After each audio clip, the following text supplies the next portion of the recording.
Hi friends, आज की video में दो मंत्रास देने जा रही हूँ आपको। एक तो आपकी इंट्यूशन पावर को स्ट्रॉन्ग करने के लिए, दूसरा मैनिफेस्टेशन के लिए, जो मैनिफेस्टेशन में हेल्प करेगा। ठीक है, इन दोनों मंत्रों को यूज़ कैसे करोगे या फिर किस तरह से आप इसको अपनी विशेस के लिए हेल्प ले सकते हो, वो सब मैं बताऊँगी। ठीक है, सबसे पहली बात इंट्यूशन पावर की कर लेते हैं। इंट्यूशन पावर्स हम सबके पास हैं। ओके, बहुत बार हम कुछ गलत होने वाला होता है, उससे पहले ही हमें आभास मिल जाता है। इंट्यूशन पावर क्या होता है? बेसिकली किसी चीज़ के होने ना होने का एहसास हो जाना, आभास मिल जाना। दिक्कत यह है कि हम इस इंट्यूशन पावर को ज़्यादातर नेगेटिव चीज़ों में इस्तेमाल करते हैं।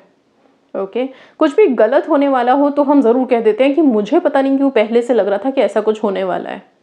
ठीक है, वहीं अगर हम इस इंट्यूशन पावर को पॉजिटिविटी के लिए यूज़ करें, अपने विशेस के मैनिफेस्टेशन में यूज़ करें, तो ये काफ़ी पावरफुल सिद्ध हो सकता है।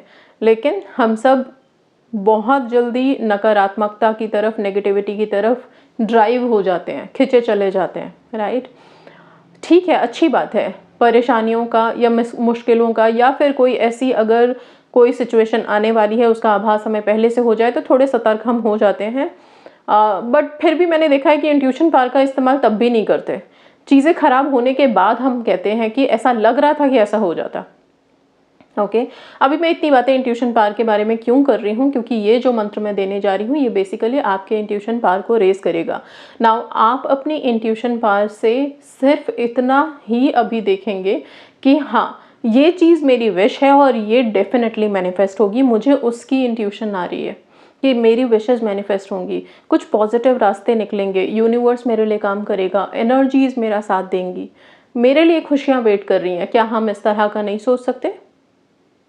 सोच सकते हैं, है ना? तो प्लीज़ इस मंत्र को जब आप जाप करें, अपनी इंट्यूशन पावर और ये थर्ड आई यहाँ पे फोकस रख के थोड़ा सा जाप करें। ओके, आपको जब हो सकता है मे बी आप जब इस मंत्र को रिपीट करो तो आपको यहाँ पे थोड़ा सा स्ट्रेस फील हो, थोड़ा यहाँ पे कुछ खिंचाव महसूस हो। ओके, कोई बात नहीं, होने दीजिए।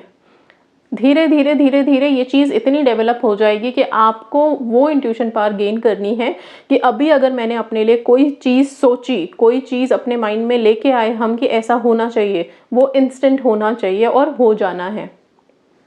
ठीक है, सो इस चीज़ के लिए अभी अपनी इस मंत्र को यूज़ करोगे। सो इंट्यूशन पावर को रेज करने के लिए जो मंत्र है वो बहुत सिंपल सा है, एंड दिस है गते गते पारा गते पारा सम गते बोधि स्वाहा।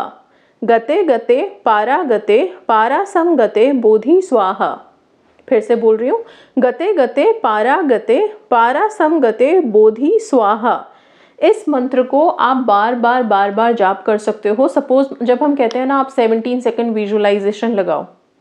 ठीक है, कभी भी आप विजुअलाइज कर रहे हो अपने विश के लिए, तो उससे पहले आप इस मंत्र को जाप करके और फिर विजुअलाइज करो। ऑलराइट, या फिर अगर किसी चीज़ के बारे में सोच रहे हो कि कुछ अच्छा होना है, ठीक है, कई बार होता है ना कि आप कोई इंटरव्यू देने जा रहे हो, ठीक है, अभी वहाँ पे इंट्यूशन पावर तो चाहिए ना कि हाँ सब कुछ बहुत अच्छे से हो जाए, एंड मुझे लगता है, मेरा इंट्यूशन पावर कह रहा है कि ये जॉब तो मुझे 100% मिलनी है। रिजल्ट्स के लिए जा रहे हो, मुझे तो ऐसा लग रहा है, मेरा इंट्यूशन पावर कह रहा है कि इस बार तो मुझे क्लियर करना ही है पॉजिटिवली। उससे पहले प्लीज़ आप ये मंत्र को जाप करके जाइए, ये आपको बहुत हेल्प करेगा।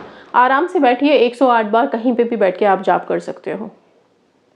ठीक है, कोई रेस्ट्रिक्शन नहीं है इसमें, किसी भी वक्त कर सकते हैं। इंट्यूशन पावर सारे दिन में कभी भी एक्टिव होती है एंड हमें हेल्प करती है। ठीक है, सो इसको अपनी लाइफ में लेके आइए। दूसरा मंत्र मैं मैनिफेस्टेशन के लिए बोल रही थी।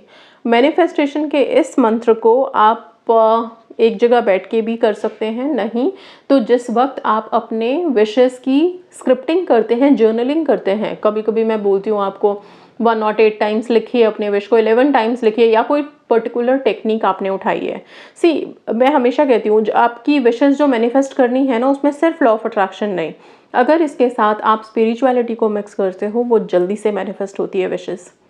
ठीक है, नहीं तो फिर टाइम लगता है। वाई? बिकॉज हम ह्यूमन बींग्स हैं। आज मेरी थॉट पॉजिटिव है, मे बी हो सकता है 2 दिन तक, 3 दिन तक मैं पॉजिटिव रहा हूँ, 4th डे अगेन इमोशनल, कुछ ना कुछ मिलावट वहाँ पे शुरू हो जाएगी।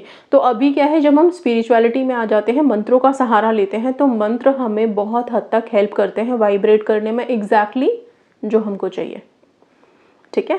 सो अब क्या करोगे, कोई भी स्क्रिप्टिंग कर रहे हैं, रात में लिख रहे हैं अपनी विशेस को, या ग्रैटिट्यूड जर्नल ही लिख रहे हो, तो उससे पहले आप इस मंत्र को जाप ज़रूर कर लें। कितनी बार? 108 टाइम्स। सिंपल। अगर काउंट्स में नहीं करना है तो थोड़ी देर जाप करो, अपने मन में जाप करो। आप इसको लिख भी सकते हो, ओके कि कम से कम अपनी ग्रैटिट्यूड जर्नल लिख रहे हो या विशेस लिख रहे हो। सपोज कोई 222, 111 या 333, जो भी ट्रिपलिंग्स वाले टेक्निक हैं, नंबर्स वाले लिखने वाले, उनसे पहले आपने उसको स्टार्ट करने से पहले आपने ये मंत्र सबसे पहले टॉप पे लिख दिया। कौन से कलर से लिखेंगे?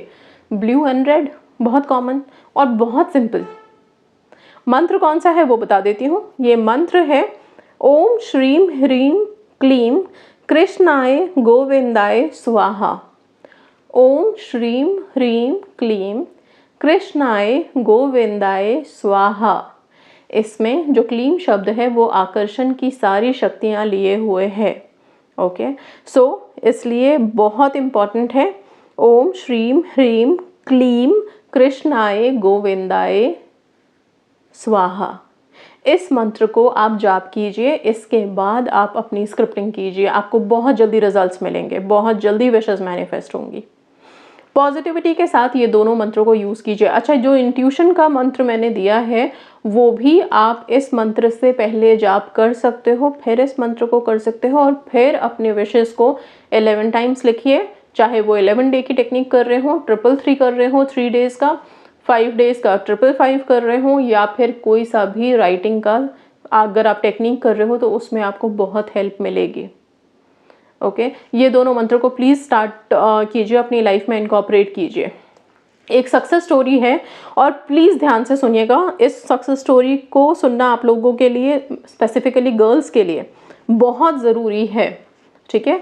ये लिखती हैं, थोड़ा सा मैं बोलूँ तो सेंसिटिव है, कुछ चीज़ों को मैं इसमें नहीं बोलूँगी, ओके। आप लोग समझ जाइएगा, ठीक है। सो सिंपल स्टोरी मैं बताती हूँ आपको। ये लिखती हैं, दी मैं एक मुस्लिम लड़के से 2 साल पहले रिलेशनशिप में थी। हमारे बीच सब कुछ बहुत अच्छा चल रहा था, पर फिर अचानक वो लड़का एक दिन मुझसे शादी करने से मना कर दिया उसने। 6 मंथ तक बहुत रोई उसके लिए। फिर मैं उस लड़के को हर जगह से ब्लॉक करके मैंने अपनी लाइफ में मूव ऑन कर दिया। खुद से सेल्फ लव, सेल्फ ग्रोथ पर फोकस किया और दी वो लड़का फिर 1 साल बाद मेरी लाइफ में वापस आया और मुझसे शादी के लिए प्रेशर देने लगा। मैं उसके लिए मैं उसे इस बार मना कर दी खुद शादी के लिए और कोई भी कांटेक्ट रखने के लिए। वो लड़का मुझे बहुत मनाया, बट मैं नहीं मानी इस बार, क्योंकि मैं अब खुद के साथ हैप्पी रहने लगी थी। सेल्फ लव में यही होता है, जैसे ही आप सेल्फ लव स्टार्ट करते हो आपकी अट्रैक्शन पावर रेज हो जाती है, एंड जिन लोगों ने आपको दरकिनार किया था वही लोग आके आपको एक्सेप्ट करते हैं, और वही इनके साथ हुआ, राइट। बट उसके आगे की स्टोरी बहुत इंपॉर्टेंट है और वो सुनिए आप, ठीक है। इसके बाद इन्होंने उस बॉय को मना कर दिया।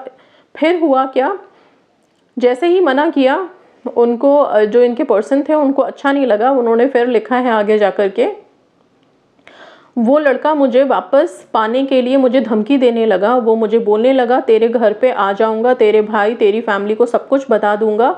वो मुझे मेरी पिक्स उसके साथ उसके पास थी, कुछ सेंसिटिव पिक्चर्स, ओके, और मेरी जितनी भी नॉर्मल पिक थी उन सबको लेके वो मुझे धमकी देने लगा कि सब फोटो को सोशल मीडिया पर वायरल कर दूंगा, तेरी शादी को भी मैं नहीं होने दूंगा। बहुत परेशान, मतलब काफ़ी सारी चीज़ें लिखी हैं उन्होंने, ठीक है। एंड सोशल मीडिया की धमकी दे रहे हैं पिक्स को लेकर के, बहुत सारी।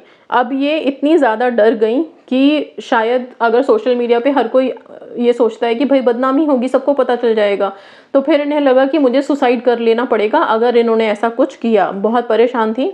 अचानक से वीडियो देखी होगी चैनल पे शायद, वॉल्फ मैजिक बिगिन नाउ का, वॉल स्पिरिट से हेल्प लिया इन्होंने, उसका चांट किया। 2 दिन के बाद ये लिखती हैं कि सब कुछ नॉर्मल सा था, क्योंकि उनका धमकी भरा कॉल या मैसेज आना बंद हो गया था अभी। इसके बाद अभी रिलैक्स हैं, सब कुछ ठीक ठाक चल रहा है। बहुत परेशान थी ये, और उसके लिए काफ़ी सारा ग्रैटिट्यूड, थैंक यू बोला है। मैं सिर्फ इतना बोलना चाहती हूँ कि आप लोग जब भी गर्ल्स स्पेसिफिकली, आप जब भी रिलेशनशिप में हो, किसी के साथ भी हो, आप लोग प्लीज़ अपनी जो एक लाइन है ना उसको क्रॉस मत किया करें, क्योंकि आज के डेट में ट्रस्ट लोग कब ब्रेक कर देते हैं पता नहीं चलता, ठीक है। एंड किसी पे भी कोई भी हो, ठीक है, आप अपनी मर्यादा को प्लीज़ सीमित रखें वहाँ तक। कोई भी चीज़ आपके अगेंस्ट कोई कभी यूज़ ना करे, फिर चाहे वो आप शादी कर चुके हो उसके बाद भी, इवन मैं तब भी बोलूँगी, क्योंकि इस तरह की चीज़ें जब होती हैं तो ये चीज़ आपको सीरियसली उस दहलीज पे लाके खड़ा कर देंगे कि आपको लगेगा अभी क्या है, क्या करें अभी आगे।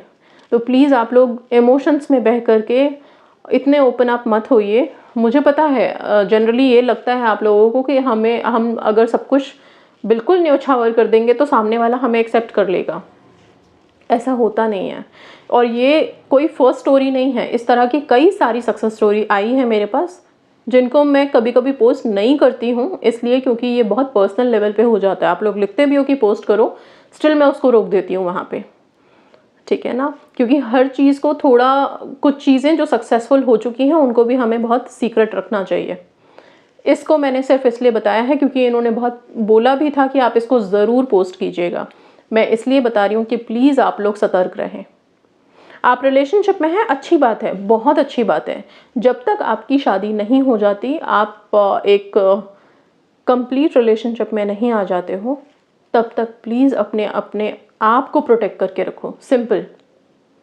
गॉडेस हेकाटे के प्रेयर्स, कीज़, ज़्यादातर मैं यही बोलती हूँ, आप लोग प्लीज़ हमेशा अपने पास रखो, ताकि ज़रूरत पड़ने पे आप एनर्जीज़ की हेल्प ले सको। आपको इंस्टेंट कोई नहीं आएगा, ठीक है। अगर आप इन स्पिरिट्स की, इन एनर्जीज़ अगर आपको हेल्प करते हैं तो ये बहुत राइट।